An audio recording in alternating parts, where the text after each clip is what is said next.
Okay, welcome to your models and assumptions video for environmental engineering. I'm going to talk today, I'm going to pick a very common model that you will see in a lot of natural systems, and it is the nitrogen cycle. Now, I'm not saying the nitrogen cycle is necessarily something that you will look at in your project. You may not. You may.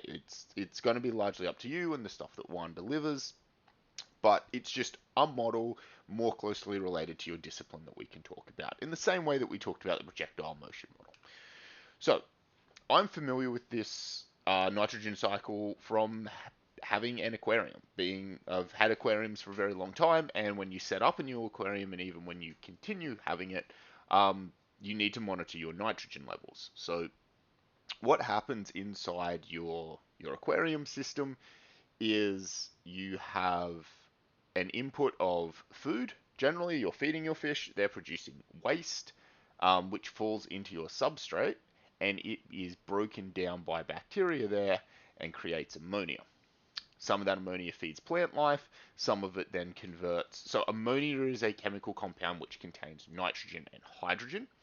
Um, that ammonia can then become a nitrate salt or a nitrite salt, both of which can feed plants, can be poisonous to fish, um, but are crucial for the system. And generally, it's bacteria that converts between your decomposing matter and into your various stages of the nitrogen cycle. Okay, so you need this. It's A, going to happen no matter what. You B, need it to break down waste. It feeds plants, but it can also poison fish if it gets out of control.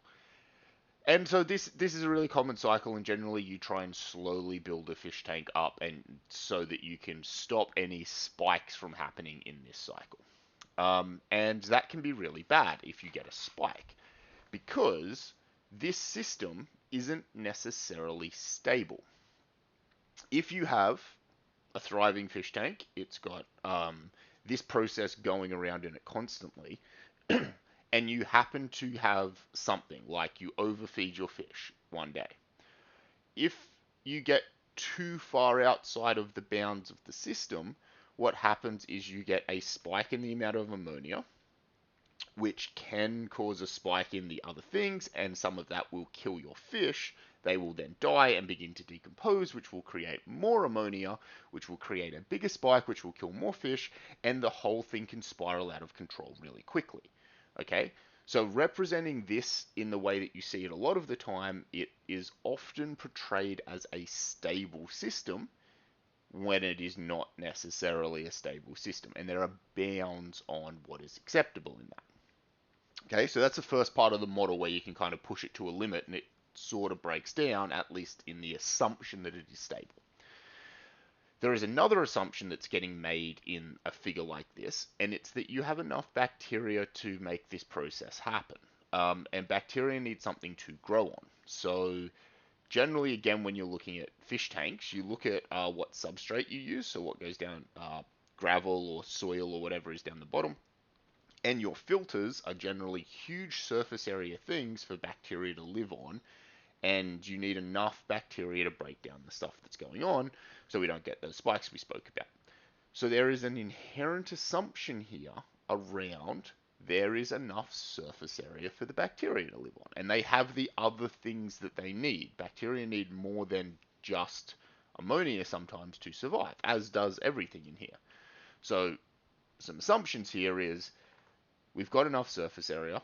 We're within the bounds of the stable cycle. Nothing else totally random is going on.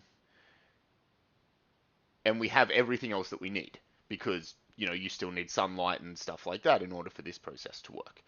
So it is a model. It is a good model. It's kind of incomplete in that there are some extra bits to it that you probably need to fully understand it. Now, it's shown here in one way, in the way you see it in fish tanks. You'll often see other things as a land-based system as well. So there is still a nitrogen cycle, doesn't have to be underwater. Plants and animals create a nitrogen cycle on the land as well. Your problem, your wetlands problem, is obviously a combination of both. You don't get to deal with this just on land and just in the water. What happens on the land, that runoff goes into your waterways, that creates the water, which is then used to, irrigate the land, and so you're trapped in this cycle between the two. All right. So this is just kind of exploring some of these factors a little bit more.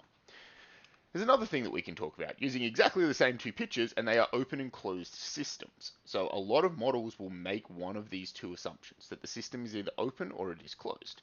What I mean by that is my fish tank is an open system. I constantly add food in at the top, and that goes through the process. It creates pollutants which I need to extract out via water changes. It is not a self-sustaining system. Okay. So it's open. It needs constant human intervention in order for it to be maintained. Not every fish tank is like that. You can make a self-sustaining fish tank where you just put light in, but it's very difficult. On the other side, this system is represented as closed loop. It goes all the way around in the circle. There is no in and out of the system, which is how it can happen naturally. And it does in lots of natural ecosystems, but it doesn't in lots of systems like farms. All right, so a farm is definitely not a closed system. The whole objective of a farm is to take food out of it, right? Otherwise, it's not doing anything.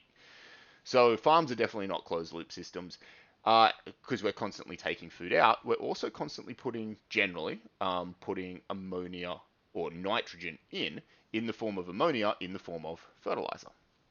So in order to constantly extract the energy out of the farm, we have to balance that out by putting sunlight in, but by also putting in fresh ammonia from fertilizer. And we do so much of this, in fact, that the Haber-Bosch process, which makes ammonia from nitrogen and hydrogen in the atmosphere, because very few plants can do that, with the exception of like legumes, there's a man-made process to do so. It consumes like 1 to 2% of the entire world's power. It is enormous, the amount of energy and effort the human race puts into basically trying to maintain that cycle. Where is that important to you? I put too much fertilizer on the ground, it rains, all that fertilizer goes into your waterway system. And you got to deal with that. Remember how we said we had very tight bounds on making sure it's not a runaway, killing all the fish, which kills all the other fish, and yeah. Cool. So you've got some mix of an open and closed system. If we look at part of the wetlands from behind the university, it's got an inlet and it's got an outlet. So it's an open system. Kind of. It's also got a whole bunch of closed loop processes that happen within it. So it's part open, part closed, and sometimes you're going to have to make one assumption, sometimes you'll have to make another.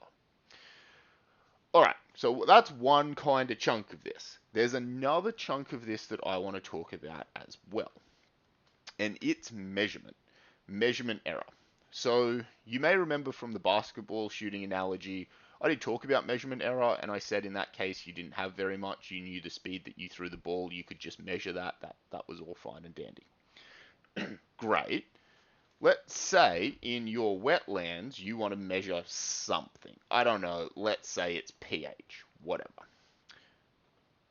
Where do you measure it? Because you could measure it in the creek leading in, which would be perfectly valid. What does your runoff look like that you would get from the creek? Is that going to be the same as just at the inlet of the wetlands, or is it going to be different? What about at the outlet of the wetlands? What about somewhere in the middle? Is this going to be the same every time? What about at the surface of the water versus at the bottom of the water? What about at the bits of the lake or whatever that are not near the shoreline, meaning it's really hard to stick a probe in it? How are you even going to measure this? Most of the time, we either take a small sample of water and take it back to a measurement system, or we stick a probe in and we measure it. So you're measuring very, very small amounts, and you're what? Hoping it's indicative of the rest of it? You can't measure all of it. That's impossible, right? That's not difficult. It's literally impossible. If you measured all of the water, you would take all of the water out of the wetlands and they would obviously die. So you're not going to measure it all. You're going to measure an exceptionally small subset, And somewhere you're going to have to make the assumption that that is indicative of the rest of the waterway. You can spend more time sampling, you get a better model. But that's a lot more expensive, and the more money you spend on measurement, the less money you can spend on an actual filter system or solution or whatever it is that you come up with that helps the wetland out. So somewhere you're going to have to draw a line around measurement. There's some other cool, interesting bits to talk about with measuring as well. So let's talk about sampling. You've got data like a wetland system and something you're trying to measure that varies spatially. So that's what we just said. It's different at this XYZ coordinate as it is at a different physical place. But it's also probably something that varies with time. So your wetlands aren't constant. They're going to change if it rains or if it's a hot day or a cold day or the whole cycle itself. It's a cycle, right? It goes up and down. So there is some really interesting things around sampling data that you need to be aware of. So a lot of this actually comes from like the electrical engineering side of things, where they spend a lot of time sampling data to build sensors and stuff like that. But let's say you've got some process and it follows the blue line. So this could be as simple as temperature through the day. It gets hot through the day, and at the 1 or 2 p.m. or whatever, it's at its hottest, and then it cools down at night and it's at its coldest. This could be somewhere between say 30 degrees and 15 degrees, whatever. And each day you go up and down through that process. Now let's assume you wanted to measure the temperature. You want to do it really reliably, so you were really careful to make sure that you measured it at exactly the same time every day. Well, if you did that and you measured it at exactly the middle of the day every day, you might just get the top blue. You might just get the top. 24 hours later, get the top, get the top, get the top, get the top, get the top. And your data would look like a straight line. According to your data, the temperature is constant. It never changes. It's always exactly the same. You measured it on many, many, many days, so you think it's super reliable, but it's not. And I can come in and I can measure it at midnight every day, and I can get a totally different answer to you. So this is a phenomena that you see all the time when you sample. You can sample a little bit more randomly, well, not randomly, but not exactly once per day, and you might end up building the red curve and just getting totally the wrong idea. Why is this important for you? Well, you're probably going to sample in your workshop, which is going to be at the same time, once a week. And you may have some issue like this, that you're missing things because you're not sampling often enough to capture them. You're also potentially going to have issues like, did it rain yesterday? Where am I in a cycle? You don't necessarily know that. So trying to figure that stuff out can be really interesting. And you're going to have to make a bunch of assumptions based off the data that you have. But you've got to be careful because you can miss things. The other side of this is,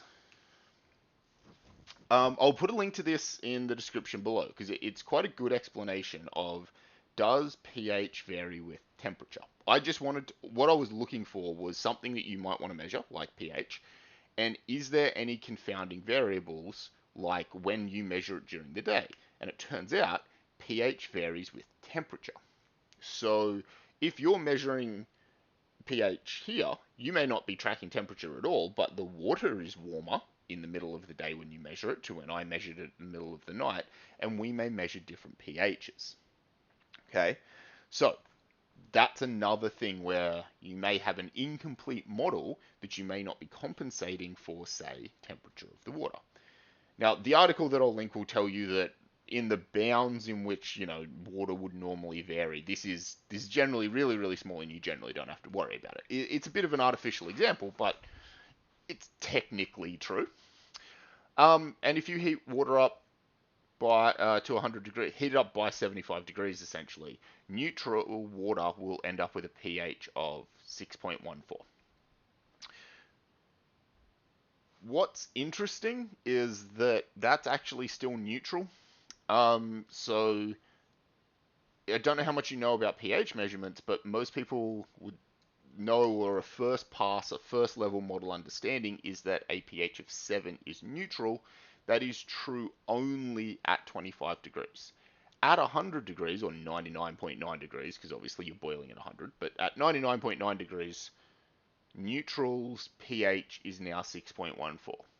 And that model of pH is actually a bit more complicated than most people think, and yes, it is functional in temperature, so that is not actually acidic. Way more details in the description below. I hope you enjoyed it, and I hope this contextualizes some of the stuff from the Models and Assumptions lecture and how it relates a little bit more to your project. For more detail, obviously talk to Juan, and hopefully I'll see you in your workshop soon. Done.